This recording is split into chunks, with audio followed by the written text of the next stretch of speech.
Halo semua, terima kasih atas kesempatan yang diberikan. Saya akan mempresentasikan hasil ujian akhir semester saya dengan mata kuliah Statistika Bisnis dengan dosen pengampu Dr. Imelda Welin Juliana SEMM dengan judul Hipotesis dan Tahapan Pengujian Hipotesis. Namun sebelum itu, perkenalkan, nama saya Adriel Sadrak Luis Vigo Oya dengan NIM 210611020585. Hipotesis adalah pernyataan atau dugaan yang diajukan sebagai jawaban sementara atas masalah atau pernyataan penelitian. Hipotesis seringkali dirumuskan berdasarkan pemahaman awal atau dugaan terhadap fenomena yang akan diteliti. Tahapan pengujian hipotesis melibatkan proses yang sistematis untuk mengumpulkan data dan menguji kebenaran hipotesis tersebut. Berikut adalah tahapan umum dalam pengujian hipotesis. Yang pertama, merumuskan hipotesis. Tahap ini melibatkan merumuskan hipotesis penelitian berdasarkan pemahaman awal tentang fenomena yang akan diteliti. Hipotesis harus jelas, spesifik, dan dapat diuji secara empiris. Merencanakan desain penelitian. Tahap ini melibatkan perencanaan desain penelitian yang akan digunakan untuk mengumpulkan data yang diperlukan. Desain penelitian harus memungkinkan pengujian hipotesis yang tepat dan valid. Mengumpulkan data. Tahap ini melibatkan pengumpulan data yang relevan dengan hipotesis yang diajukan. Data dapat dikumpulkan melalui observasi, wawancara, eksperimen, atau sumber data lainnya. Menganalisis data. Setelah data terkumpul, tahap ini melibatkan analisis data untuk menguji kebenaran hipotesis. Metode statistik sering digunakan dalam analisis data untuk mengidentifikasi apakah terdapat hubungan atau perbedaan yang signifikan antara variabel yang diteliti. Yang kelima, menarik kesimpulan. Berdasarkan analisis data, tahap ini melibatkan penarikan kesimpulan terkait kebenaran hipotesis. Jika data mendukung hipotesis, maka hipotesis dapat diterima. Namun jika data tidak mendukung hipotesis, maka hipotesis perlu ditolak atau direvisi. Membuat generalisasi. Tahap ini melibatkan atau membuat generalisasi atau inferensi lebih luas berdasarkan hasil penelitian. Generalisasi ini harus didukung oleh data yang cukup dan valid. Perlu dicatat bahwa tahapan pengujian hipotesis dapat bervariasi tergantung pada jenis penelitian dan metode yang digunakan. Selain itu, langkah-langkah ini merupakan panduan umum dan penelitian perlu menyesuaikan dengan kebutuhan dan konteks penelitian mereka.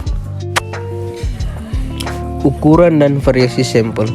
Ukuran sampel merujuk pada jumlah individu atau unit yang diambil dari populasi untuk dijadikan sampel dalam suatu penelitian. Ukuran sampel yang memadai untuk memastikan representasi yang baik dari populasi dan tidak keakuratan hasil penelitian. Ukuran sampel yang terlalu kecil dapat menghasilkan kesimpulan yang tidak akurat atau tidak dapat diandalkan. Penentuan ukuran sampel yang tepat tergantung pada beberapa faktor, termasuk tujuan penelitian, jenis analis yang akan dilakukan, kompleksitasan fenomena yang diteliti, tingkat variabilitas dalam populasi, dan metode statistik yang akan digunakan. Variasi sampel. Variasi sampel mengacu pada variasi atau heterogenasi individu dalam sampel. Semakin besar variasi dalam sampel, semakin sulit untuk menggeneralisasi hasil penelitian ke populasi secara umum.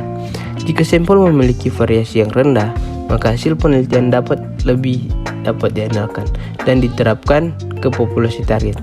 Untuk mengatasi variasi sampel, teknik pengambilan sampel acak sering digunakan. Pengambilan sampel acak memungkinkan setiap anggota populasi memiliki peluang yang sama untuk dipilih sebagai bagian dari sampel. Uji signifikan. Uji signifikan proporsi digunakan untuk menguji apakah proporsi dalam sampel besar secara signifikan berbeda dari proporsi dalam populasi. Sampel besar adalah ketika jumlah observasi atau unit dalam sampel cukup besar, sehingga dapat memenuhi asumsi statistik yang digunakan dalam uji signifikan proporsi. Dengan tahapan-tahapan yaitu seperti tadi. yang telah dijelaskan, yaitu merumuskan hipotesis, mengumpulkan data, menghitung proporsi sampel, menghitung standar error, menghitung statistik uji, menghitung nilai p-value, dan membuat kesimpulan. Yang selanjutnya, uji min. Jika ingin melakukan pengujian pada sampel besar, uji min harus menggunakan pengukuran z-test. Dan jika ingin melakukan pengujian pada sampel kecil, uji min harus menggunakan pengukuran t-test. Menguji perbedaan variabilitas. Menguji perbedaan variabilitas ada dua, yaitu uji F dan uji Levene. Penjelasannya sudah ditampilkan dalam video.